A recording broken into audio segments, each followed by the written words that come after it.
मेरा नाम रविंद्र सिंह है और आप देख रहे हैं द स्टेट सेंटिनल।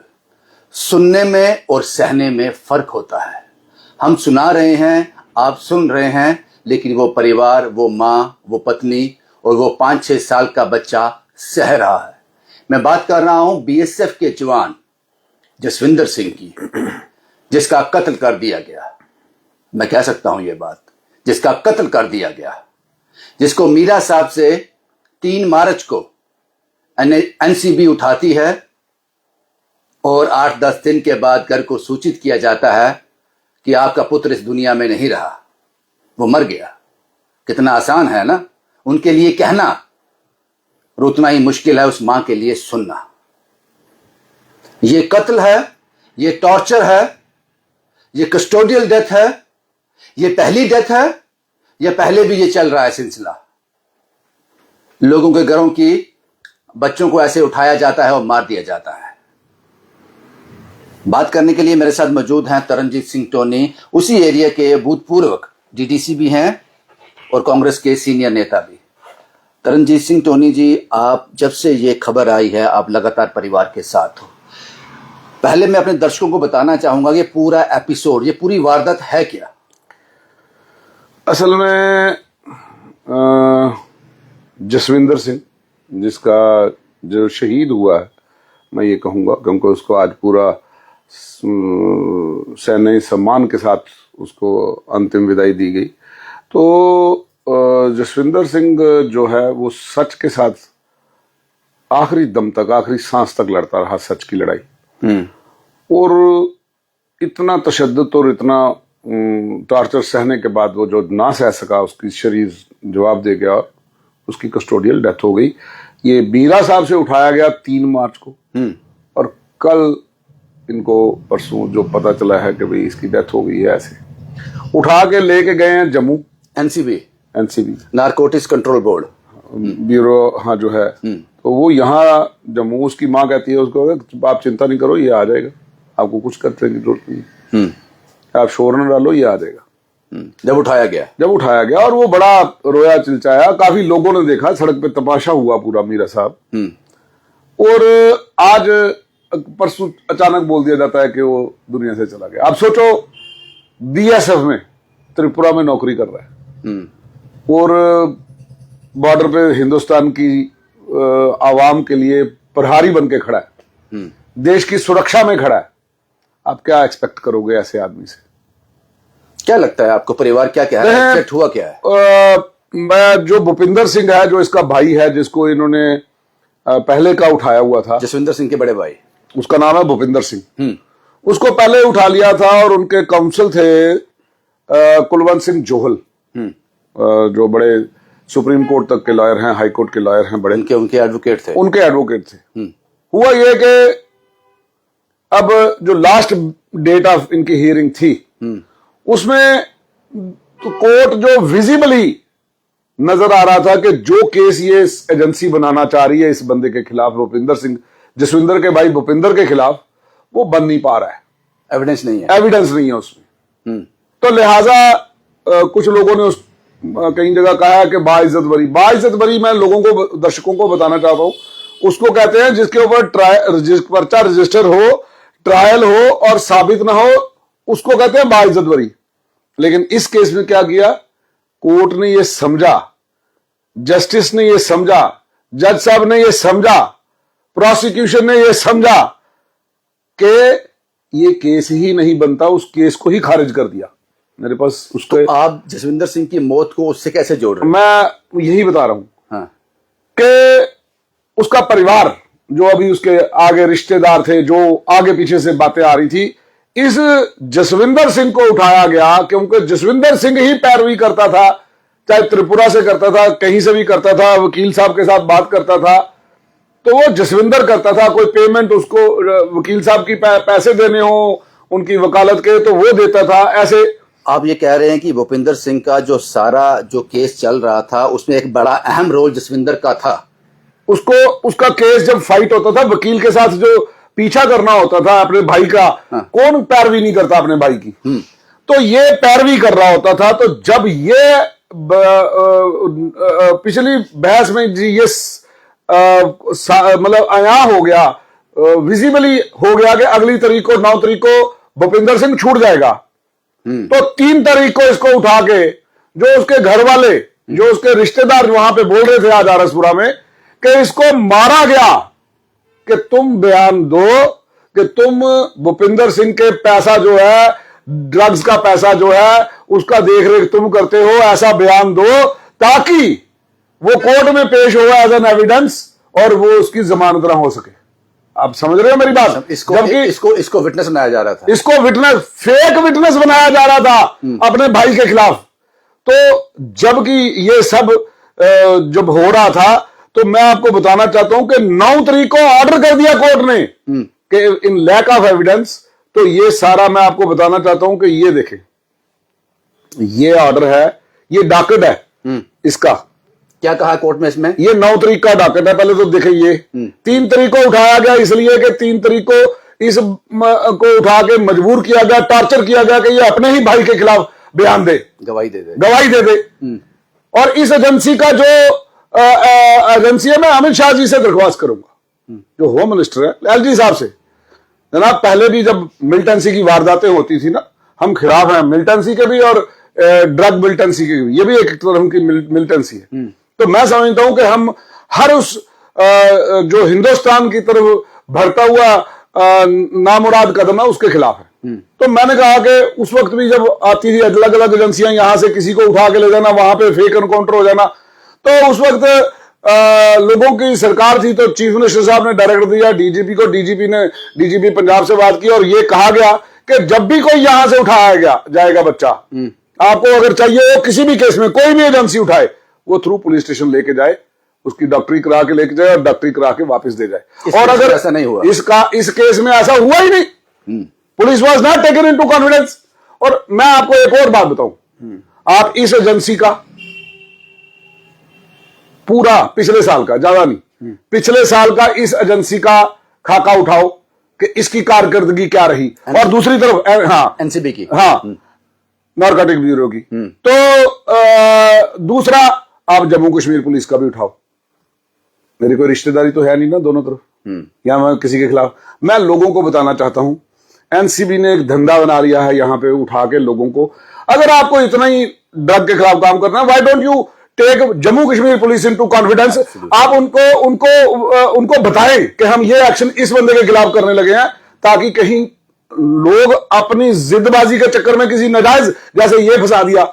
आपने कहा कि एनसीबी ने जब उठाया डायरेक्ट अमृतसर नहीं ले गए, उसके मृत शरीर को अमृतसर ले गए, पहले उसको ये अब उसका परिवार ये कह रहा है कि सिर्फ हमारी पहुंच को दूर करने के लिए उस तथ्य से, और हम लोगों को गुमराह किया, जो टॉर्चर हुआ वो जम्मू में ही मर गया। ये उसके परिवार का आगे पीछे जितने लोग थे आज आरसपुरा में, उनका कहना यही था। तो अनाउंस इसका, और ये लेके वहां पे ले जाया गया, और वहां पे जब जाके बोला गया कि इसका बीपी लो हो गया, इसको हार्ट अटैक, शायद इसका हार्ट सिंक कर रहा है, हार्ट अटैक हो रहा है, बहुत सारी बातें गई। लेकिन मैं शाबाश देता हूं वहां के जो ऑफिसर साहबान थे, एसडीएम थे, वो वहां पे गए, उन्होंने वहां पे बैठे, उन्होंने जब विजिबली देखा, आपके पास वीडियो होंगी, आपने देखा कि किस बुरी तरह से वो टॉर्चर हुआ। देखा वीडियो, ठीक है, मैं नहीं है तो मैं दिखा सकता हूँ, मैंने वीडियो देखा। तो लोग भी देखें वो वीडियो, और उसको इतना टॉर्चर किया गया, उसका शरीर जो है वो टॉर्चर बर्दाश्त नहीं कर सका, and he died in that process. और ये परिवार और पूरे इलाके का, समाज का, सबका कहना है कि वो बच्चा मरा यहां, उसको कवर अप करने के लिए ये अमृतसर ले गए, सो दैट ये जो लोग हैं जस्टिस के जो है इसको दूर करने के लिए बढ़ा दिया उन्होंने, ताकि जम्मू में अनाउंस जस्टिस वैसे ही बहुत महंगा है जनाब। आप देखा ना आपने अवतार सिंह मर्डर केस, तो 164 के बयानों के बावजूद बच्चे छोड़ दिए, मुजरिमों को छोड़ दिया जाता है। तो ये हाल है जस्टिस का। तो लोगों से जस्टिस को और दूर करने के लिए इसका पर्चा वहां पे जाके लगाया गया। जब बच्चा उठाया यहां से गया, मारा पीटा यहां पे गया, अब उनके परिवार के कहने के मुताबिक वो मरा भी यहां पर है, उसको कवर अप करने के लिए वहां ले जाया गया। मैं तो अमित शाह जी से गुहार लगाऊंगा, एलजी साहब से, कि जनाब इसमें एक प्रॉपर सिट बनाई जाए, ताकि लोगों के सामने दूध का दूध और पानी का पानी। जम्मू कश्मीर पुलिस ने अब क्या किया? कुछ एफआईआर लॉन्च हुई है या कुछ किया गया है कार्रवाई? नहीं, जम्मू कश्मीर पुलिस ने हमें काफी असिस्ट किया है इस केस में। मैं इसका उनका धन्यवाद देता हूं, चाहे वहां का एसडीपीओ हैं, एसपी हैं, एसएसपी है, डीआईजी है, आईजी है, जो भी है यहाँ पे, और डीजीपी साहब, मेरे ख्याल उनको भी अवगत कराया गया था इसके सिलसिले में। मैं तो दरख्वास्त करूंगा कि आप डीजीपी पंजाब से बात करें कि इन फ्यूचर अगर कोई बच्चा किसी बुरी बात में पाया जाता है दोषी, तो पहले उसको हैंड ओवर टेक ओवर जो है वो एजेंसी थाने में से करे, so that everybody is known of कि मेरे बच्चा गलत कर रहा था, वो इसलिए वहां गया। तो यहां पे पता ही कोई नहीं है, मां चिल्ला रही है कि मेरा बच्चा फौजी है, बीएसएफ में नौकरी कर रहा है, इसको क्या किसके लिए उठा रहे हो? लेकिन तानाशाही, जोर जबरदस्ती, कोई पूछ मांग नहीं है, किसी गरीब का बच्चा है। आप उठाते ना अडानी को, जिसकी पोर्ट से इतना मिला था, वहां एनसीबी मरी हुई थी, कहां था एनसीबी? मरे हुए हो तुम सारे, डायरेक्टर से लेकर नीचे तक, तुम्हारा हिम्मत नहीं पड़ी, वहां पे टांगे काम गई, गला सूख गया, क्या हुआ? आंखें अंधी हो गई, वहां नहीं उसको उठाया, उठाना था अडानी को, उसके बच्चे को। ये किसी गरीब का बच्चा उठाया। कहने का मतलब है कि भूपिंदर सिंह का जो हेयरिंग थी, उस हेयरिंग से पहले इसको तोड़ने की कोशिश की गई, बस उसके खिलाफ इस्तेमाल किया गया। ये वहां का पूरा माशरा, मेरे इलाके का, जहां का मैं डीडीसी हूं, ये दीवानगढ़ का रहने वाला बच्चा है। इस परिवार को मैं बड़ा अच्छे से जानता हूं। इंसाफ मिलेगा बाजी? देखिए, हम लड़ेंगे इंसाफ के लिए, और हमें तवक्को है कि भाई रब करे जस्टिस जो है, वो लोग जो हैं वो उनको भी ये होश आए कि किसी का जवान बच्चा मरा है। और ये सिर्फ जवान बच्चा ही नहीं था, ये देश का सेवा सुरक्षा बल का मैं समझता हूं एक प्रहारी था। एक सवाल हो रहा है भाई यहाँ पे, बॉर्डर पे एक सवाल हो रहा है यहाँ पे। हमने देखा कि वहां बीएसएफ के कुछ ऑफिशियल भी आए थे, उन्होंने कहा था कि पूरा जो एक सम्मान एक शहीद को मिलना चाहिए वो उन्होंने दिया उनके संस्कार क्रमेशन। इसका मतलब क्या हुआ? इसका मतलब ये हुआ कि ये निर्दोष था, ये माना बीएसएफ ने, तभी सम्मान दिया उनको? बिल्कुल, क्योंकि मैंने लगा कि कस्टोडियल डेथ हो गई। नहीं, मेरी देखे, मैं आपको बताना चाहूंगा कि डीआईजी बीएसएफ, ये 12:11 में उनकी मिस कॉल आती है, तो मैं उनको वापस कॉल करता हूं कोई तकरीबन 12:44 पे, क्योंकि शोर में मुझे पता नहीं चला। तो मैंने उनसे बात की कि ये बच्चा शहीद है जनाब, ये बच्चे के साथ जाती हुई है।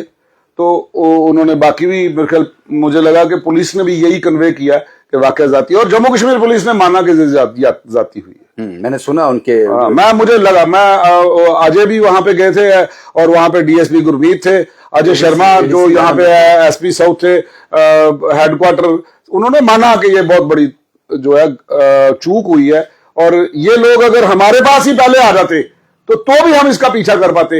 लेकिन उनको यकीन ऐसा दिलाया गया कि कुछ नहीं होगा, आपको कहीं जाने की जरूरत नहीं है, ये बच्चा घर आ जाएगा आपका। तो उन्होंने बोला ये है ही फौजी, इसका कर भी क्या लेंगे? तो उनको थोड़ी पता है कि उसके बच्चे को ले जाके अंदर मार रहे हैं, मना रहे हैं कि भाई तू मान, कि भाई तू उसके पैसे का देख रेख करता था, या वट एवर रीजन, क्या विटनेस क्रिएट करना चाहते थे। ये तो वहां की सुनी सुनाई बातें हैं जो मैं बता रहा हूं आपको। उसके परिवार के आगे पीछे रिश्ते में ऑन द होल ये कहा जा सकता है कस्टोडियल डेथ हुई है, टॉर्चर से डेथ। वो 100% है, और मैं चाहूंगा इसमें 100 वोटों संज्ञान ले courts, chief justice of Jammu and Kashmir and chief justice of India एक स्ट्रिक्ट वार्निंग पास करे। देखे ना, अब आप देखें, आज कल आप किसी को उठाते हो, एजेंसियां उठाती हैं कि इन्होंने पता नहीं घोटाला कर दिया, इसने देश के द्रोह का काम कर दिया, एनएसए लग गया, सोनम वांगचुक बाहर आ जाता है, केजरीवाल बाहर आ जाता है, और उनके 1.5 साल, 2 साल या 6-7 महीने अंदर लगे, वो उसके लिए भरपाई कौन करेगा? तो ये बच्चा तो दुनिया से ही चला गया, अब इसकी भरपाई कौन करेगा? एब्सोल्युटली एक एग्जांपल सेट होगी कि कोई भी एजेंसी जब किसी को उठाती है तो माँ बाप को 50%, 60%, 70% ये सोचना चाहिए बच्चा वापस नहीं आएगा, ये मार डालेंगे। देखो आप, ये तो यही हुआ, एग्जांपल तो यही सेट कर रहे हैं। जब तक इस पे मैं खास तौर पे यहाँ पे कहूंगा एलजी महोदय, जिनके अंदर ये पुलिस आती है, कि ये सख्ती से इसका बात का संज्ञान लें कि कोई भी एजेंसी होगी वो जम्मू कश्मीर को बगैर बताए यहां पे ऑपरेशन नहीं करेगी। शुक्रिया तरनजीत सिंह टोन जी हमसे बात करने के लिए। कानून की भी कुछ व्यवस्थाएं होती हैं, कोई प्रोटोकॉल होते हैं, कोई प्रोसीजर होता है, उन सबको तार तार करते हुए जिस तरह से तरनजीत सिंह टोन ने कहा कि भूपिंदर सिंह के खिलाफ इस्तेमाल करने के लिए छोटे भाई को इस्तेमाल किया जा रहा था, ये परिवार का क्लेम कर। और एक और बात बताऊं, जो 164 के बयान उस लड़की से कराए हैं, उनकी कोई रिलेटिव से, वो आज कह रही है ये गलत मेरे से दबाव डाल के बयान करवाया था, वो दोबारा पेश होगी कोर्ट के अंदर। ये बांजी का क्या रोल है? ये जबरदस्ती एजेंसी ने उससे 164 का बयान कराया हुआ है। तो क्या वो भी आज पता वहां पे बात कर रहे थे, जब उसका संस्कार के वक्त लेके गए, जब उसका 5 साल का बच्चा उठा के संस्कार के लिए गया। आप सोच नहीं सकते दुनिया कितनी, मैं खुद बाबूक हो गया था। और मुझे वहां पे बात करने लगे, वो लड़की भी रोने लग पड़ी, वहां पे बताने लगे, वो भी कह रही है कि मुझसे जबरदस्ती बयान दिलवाया गया भूपिंदर के खिलाफ। तो ये एजेंसी यहां पे ऐसे करती है। कम से कम हमने आज हम देख रहे हैं, एक लड़का अभी मीरा साहब में पकड़ा गया, 1.5 करोड़ की हीरोइन के साथ पकड़ा गया, सामने रखा सामान। तो आप ऐसे करो ना, आप भी एजेंसी करे भाई, ये आदमी सामान पकड़ा, सामान कोई नहीं है, प्रूफ कोई नहीं है, आदमी मार दिया, ना भाई से मिला ना इससे मिला और बंदा मार दिया। शुक्रिया तरनजीत सिंह जी। ये बड़ा सेंसिटिव इश्यू है, बड़ा गंभीर इश्यू है, और जम्मू कश्मीर पुलिस को, जम्मू कश्मीर एडमिनिस्ट्रेशन को और भारत सरकार को इसके बारे में सोचना चाहिए। बीएसएफ का जवान एक कत्ल हुआ है, पता नहीं मुझे शहीद कहना चाहिए या नहीं। हाँ, शहीद है, शहीद का सम्मान मिला उसे, आज शहीद का सम्मान मिला, शहीद है वो, कत्ल कर दिया गया उसको। हाँ। कस्टोडियल डेथ कत्ल कहा जा सकता है इसको। हाँ, वो कोई मेडिकल इश्यू के चलते नहीं हुआ, बीएसएफ का जवान था। लेकिन आपकी तशद्दुद, जो मैंने वीडियोस देखी हैं, जो वीडियो बाहर आई हैं, जो उसको मारा गया है उसका पूरा शरीर नीला हो गया, वो वीडियो में आपको जरूर दिखाता, लेकिन दिखाने के लायक नहीं हो वीडियो, आप देख नहीं पाओगे, विचलित कर देंगे, विचलित कर देंगी। भाई यही तस्वीरें आपको दिखानी थी। पता नहीं ये सिलसिला कब तक चलता रहेगा, आप पता नहीं कितने जसविंदर और लिखे हैं इन लोगों की बेट चढ़ना, लेकिन एक प्रोटोकॉल, एक प्रोसीजर, सबको दरकिनार करते हुए ये जो मैटर है, ये जो पूरा घटना हुई है, ये हुई है, और इसमें नुकसान जो हुआ है जसविंदर सिंह का हुआ, उस परिवार का हुआ, जो आज के बाद जसविंदर को कभी नहीं देख पाएंगे। वो 5 साल 6 साल का बच्चा अपने पिता से कभी नहीं मिल पाएगा। शुभम कुमार के साथ Ravindra Singh, the state sentinel के लिए।